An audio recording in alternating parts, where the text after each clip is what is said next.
Hey YouTubers, and welcome to my channel. I'm Jay, and I'm going to be talking about um, a couple of different things that create unhealthy soul ties. So a lot of times when we talk about soul ties, we talk about connections with people. And soul ties can be a good thing, and they can also be unhealthy. And you can have soul ties to people, you can have soul ties to things, to ideas, to places, and there are many, many different ways that soul ties are created. And basically what a soul tie is it's a connection, a spiritual connection or spiritual bond to something or someone.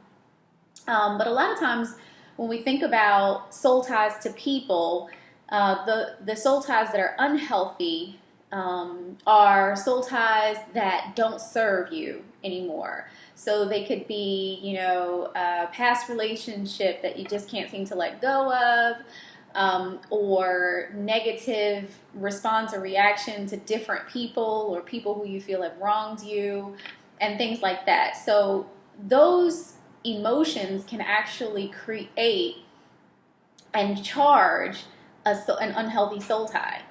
And three areas that I want to talk about in this video are guilt, shame, and unforgiveness. And these are three things that can actually empower an unhealthy soul tie. So let's start with guilt. When you have guilt about something, particularly if you feel that you harmed or hurt someone, that emotional state of guilt keeps you connected and tied into that person. And that actually creates a cord, which is a soul tie, in connection to that person. So even though you may not talk to that person, you may not see that person, they may be well and great in their life and maybe even have forgotten what it is that happened that you still feel guilty about. Your guilt actually creates an unhealthy soul tie for you and prohibits you in some ways. So some of the ways that a soul tie that's created by guilt can inhibit you is it can prevent you from feeling confident in other areas of your life. It can prevent you from feeling free to live fully or love fully. There are many different restrictions that guilt can place on an individual, and all because they're connected and linked in to another person. And again, it doesn't have to be that that person's not doing well and you feel guilty because they're not doing well. It could be that it's just something that you're carrying, and because you're carrying it, you still have an unhealthy connection to that person, and that's inhibiting you in some way.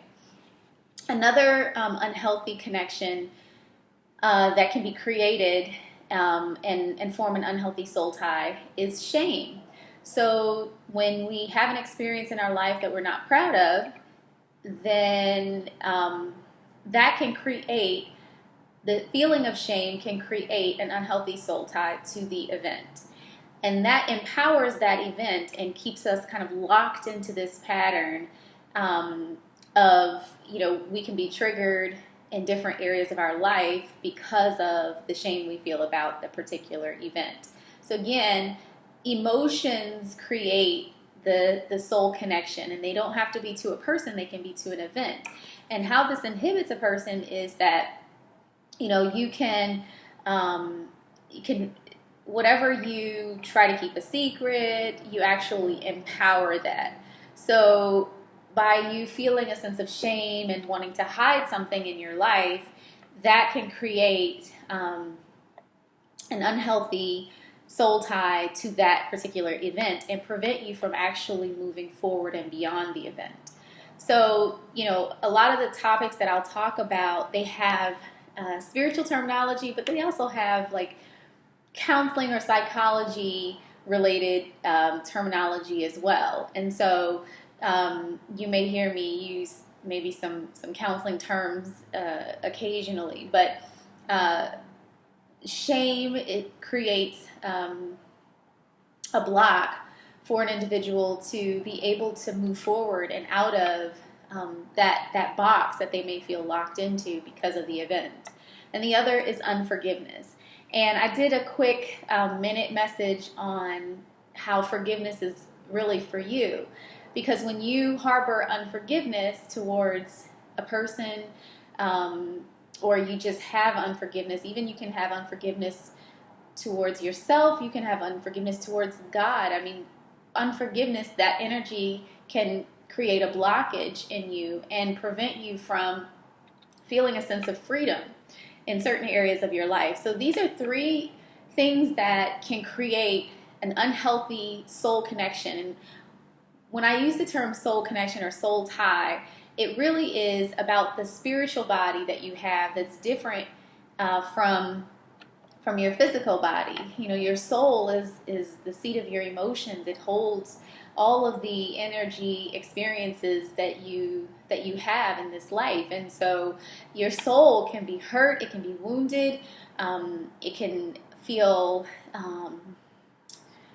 limited and restricted. And when that happens, it manifests also in a physical way. So, you know, the goal for us is to live with an untethered, you know, uninhibited, free-spirited kind of soul, where we have a healthy soul and healthy soul connections that allow us to be our best self, our highest and, you know, most free self. And a lot of times we will have those areas that are not taken care of in our life will prevent us from doing that. So there are ways that you can work towards undoing those soul ties, those unhealthy soul ties.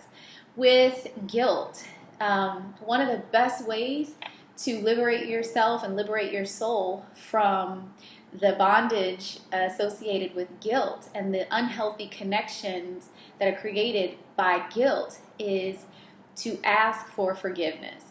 And that means putting aside your pride, and even if the person isn't interested in your apology, or even if the person is no longer affected by what happened, as long as you hold that guilt and you hold that energy and that unhealthy soul tie, you're asking them to participate in it with you as well, whether they know it or not. And so, you know, one way to release that is to ask for forgiveness. And you can ask for forgiveness of the person, you know, you can ask for forgiveness of God, of yourself. When it comes to shame, one of the ways to liberate yourself and break some of the soul connection that's created by shame is to take the power out of the event.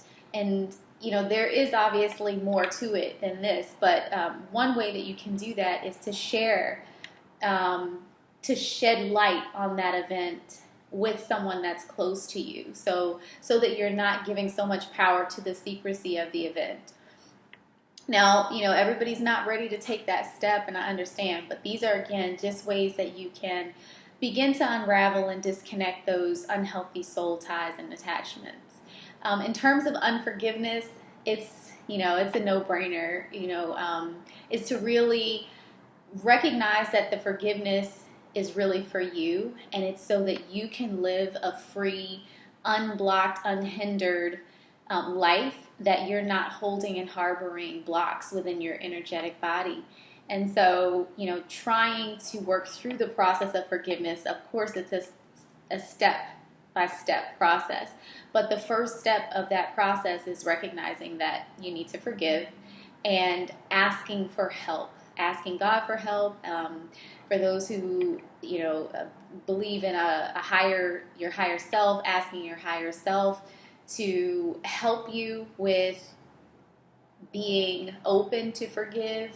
And one way that allows you to begin the forgiveness process is to ask for clarity of the lesson and to extract the revelation or the value from the experience, to be able to find meaning from the experience is a step in the direction of being able to forgive. So those are just a couple of things that, you know, I wanted to talk about real quick, give you an overview, so that we can start living our best lives and not having unhealthy soul connections. Hopefully that was helpful for you, and until next time, blessings, love, and light.